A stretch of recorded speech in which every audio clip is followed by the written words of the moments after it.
ఇది హ్యాండ్మేడ్ రాఖీ అంటే మీరు నమ్ముతారా? బట్ నమ్మాలి, ఎందుకంటే ఇది నా చేతులతో చేసా కాబట్టి.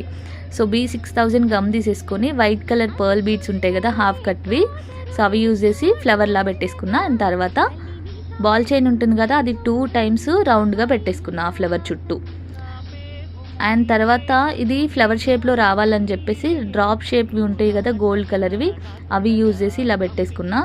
అండ్ ఇదంతా అయిపోయిన తర్వాత నాకు ఇక్కడ వైట్ కలర్ బీడ్ హైలైట్ అవ్వట్లేదు అని చెప్పేసి తీసేసి రెడ్ కలర్ది ఉంటే కుందన అది పెట్టేసుకున్నా. ఎంత బాగుందో చూడండి. సో ఇది మొత్తం కట్ చేసుకొని ఉలెన్ థ్రెడ్ ఉంటుంది కదా అది జాయిన్ చేసేసుకున్నా. ఇలా ఉంది రాఖీ. అండ్ ఇది జాయిన్ చేసుకున్న తర్వాత వెనక కూడా ఒక కవర్ పెట్టేసుకున్నా. సో దానికి B6000 గమ్మే యూజ్ చేసా. మీకు ఈ రాఖీ నచ్చిందా? మా తమ్ముడికి కూడా కట్టా, చూడండి ఎంత బాగుందో. సో హ్యాండ్మేడ్ రాఖీ అంటే ఎవరు నమ్మరు కదా. Thank you. ఈ వీడియో మీకు నచ్చింది అనుకున్నా.